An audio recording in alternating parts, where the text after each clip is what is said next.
Em Salmos, nós podemos ouvir o grande rei Davi, guerreiro, homem piedoso, de um coração eternamente contrito, um homem apaixonado por Deus. Um dos salmos, ele não resiste, diz: Senhor, eu te amo. E pede a Deus que a sua lei, a lei do Senhor, penetre o mais profundo de suas entranhas. Esse amor de Davi por Deus nos impressiona positivamente e é de uma beleza que nos encanta, e nós podemos pedir ao rei Davi, que é santo, não? Eu desconheci essa informação, mas acabei descobrindo que Davi é considerado um santo pela Igreja Católica. E parece que a comemoração de Davi como santo é em dezembro, acho que 12 de dezembro, não estou seguro dessa data, mas do mês com certeza, dezembro. Então Davi é esse homem pecador, mau. Davi, quando se afastava do Senhor, se tornava um verdadeiro demônio de maldade, de astúcia.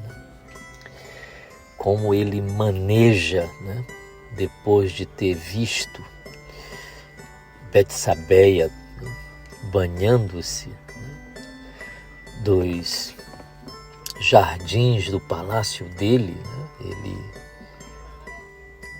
olha Betsabeia banhando-se e fica enlouquecido de volúpia por ela.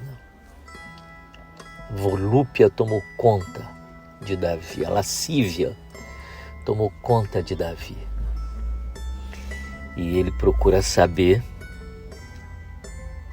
quem é aquela mulher maravilhosa que ele tinha acabado de ver tomando banho na casa dela. E os seus servos dizem que ela é uma mulher casada, e que o marido dela é um Eteu ou Hitita, chamado Urias, que estava na guerra com Joabe. E Davi maneja da forma mais perversa do mundo a morte de Urias. Vou contar essa história depois, em algum momento. Davi, ao se afastar de Deus, se torna uma pessoa extremamente má, um assassino, alguém que está disposto a matar o marido de Betsabeia só para ter a mulher de Urias com ele. Um homem mau, que vai se arrepender através das palavras do profeta Natã, da grande maldade que perpetrou contra Urias e da grande ofensa que perpetrou contra o Deus que ele tanto amava. Mas ele vai se arrepender, E é uma beleza ver o arrependimento de Davi. Mais bonito ainda é ver ou ler os salmos que ele escreve falando do seu arrependimento. O segundo livro de Samuel nos diz que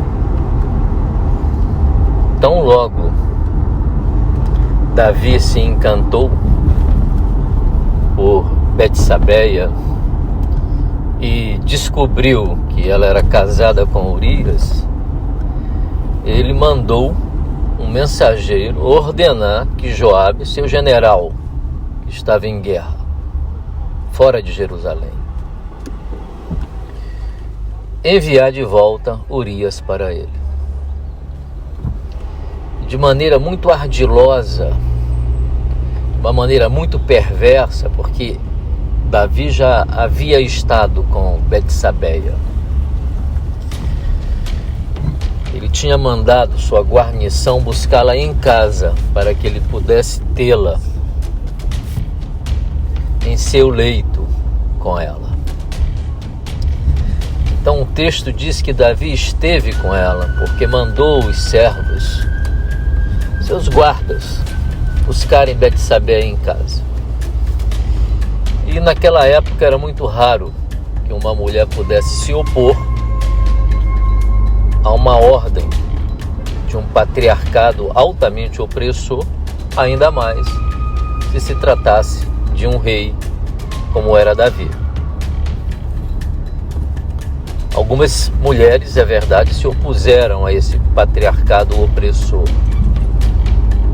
Conhecemos mesmo a passagem que Jesus impede o apedrejamento de Maria Madalena, se colocando do lado dela e impedindo que o patriarcado, que perpetra até hoje maldades contra as mulheres, agressões, violência, feminicídio, né? Que lamentavelmente ainda hoje é uma rotina no mundo, com todas as leis que nós temos, com toda a coação que nós construímos através da jurisprudência para inibir, erradicar essa violência, ainda assim, esse sinal machista, esse sinal de um patriarcado violento, que se sente dono do corpo da mulher e da mulher, ele não se dissolve facilmente, muito enraizado nas nossas mais profundas tradições, no judaísmo, no cristianismo e em outras tradições religiosas também, não só no judaísmo e no cristianismo. Basicamente em todas as tradições as mulheres foram oprimidas pelo patriarcado. Nós costumamos afirmar que entre indígenas, né, entre povos mais primitivos, como aborígenes australianos ou africanos, né, pode ser avistado um tipo de relação de alteridade entre homens e mulheres, mas isso não é verdade.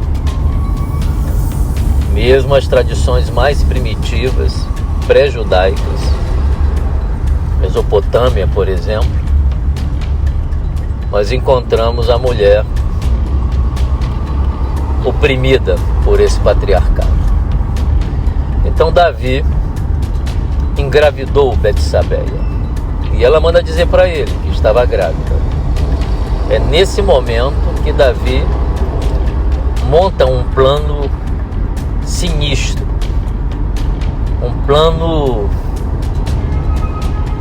maldoso, cruel, mentiroso e profundamente injusto.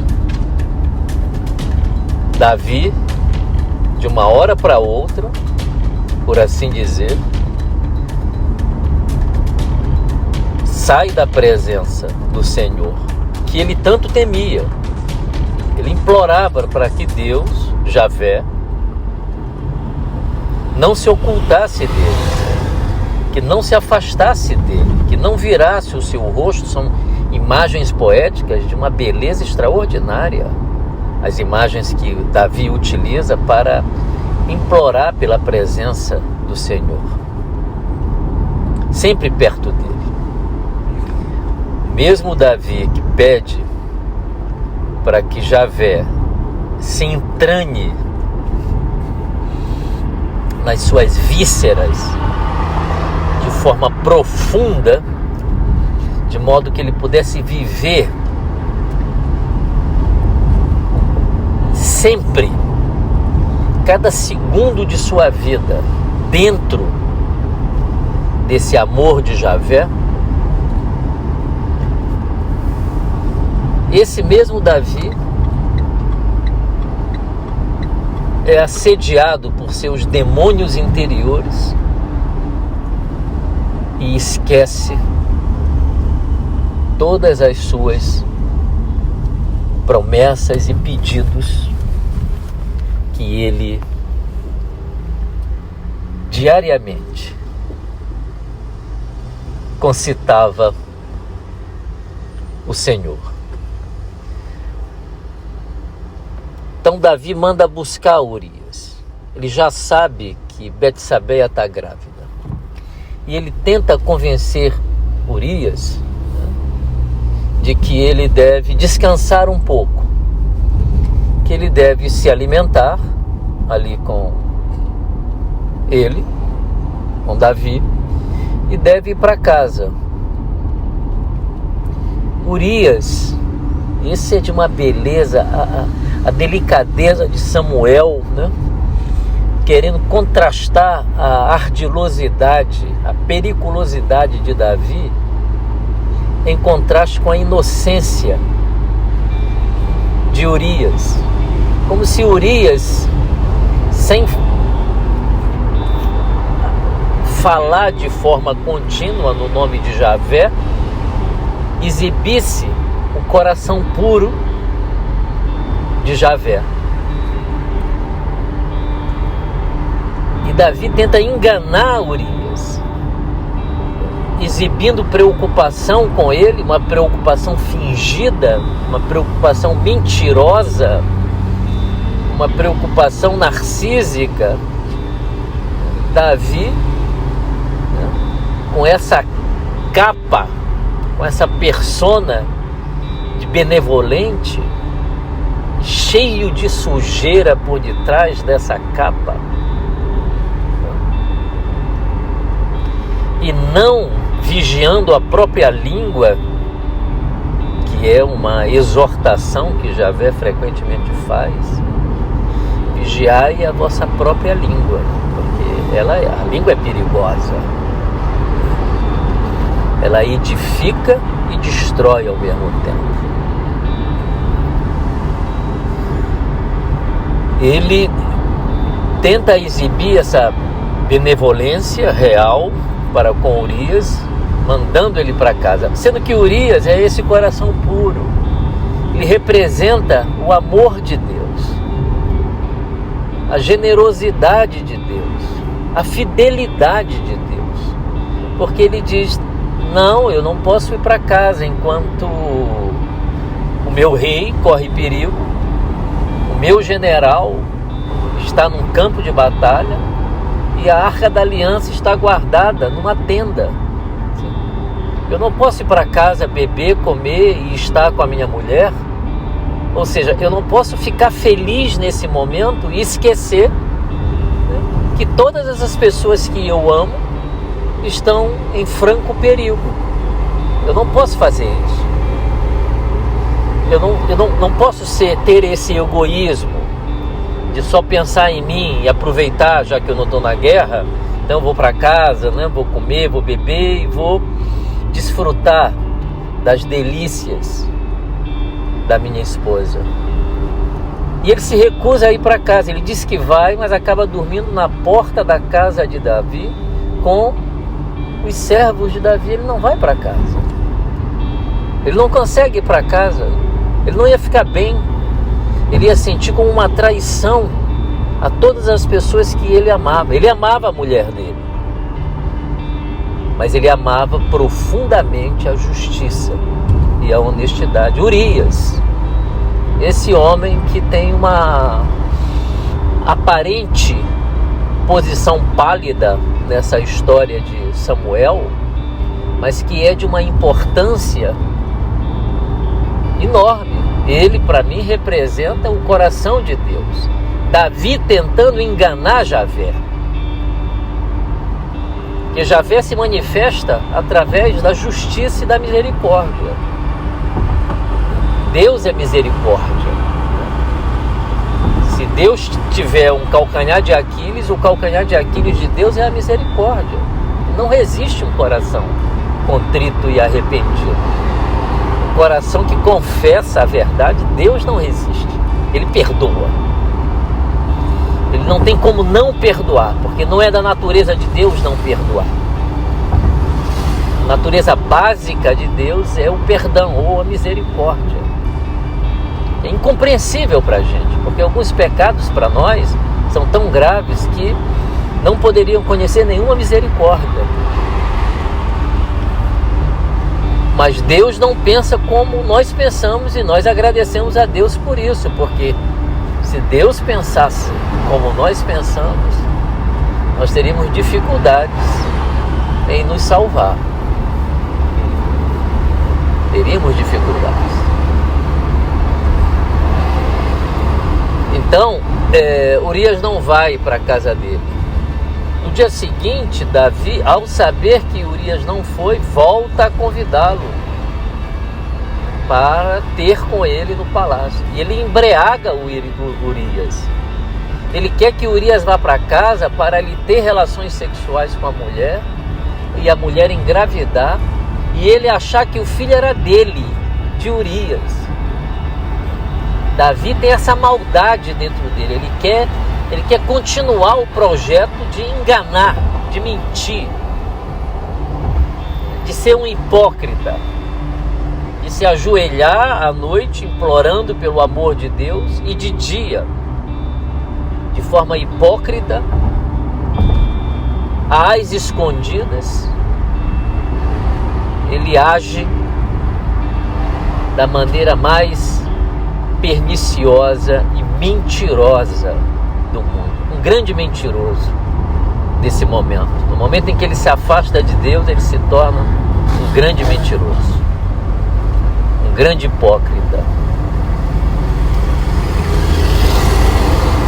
E mesmo embriagado, Urias não perde a consciência, e ao ser enviado para casa pelo rei Davi, mais uma vez dorme na porta da casa do rei Davi com seus servos e não volta para casa. Ele permanece solidário a todas as pessoas que estavam, Joabe no campo de batalha, a Arca da Aliança na tenda, e o próprio Davi correndo risco de vida. Ele fica ali na porta para protegê-lo, em contraste com o Davi, que quer que ele vá para casa para ele ter relações sexuais com a mulher e acreditar que ela engravidou dele.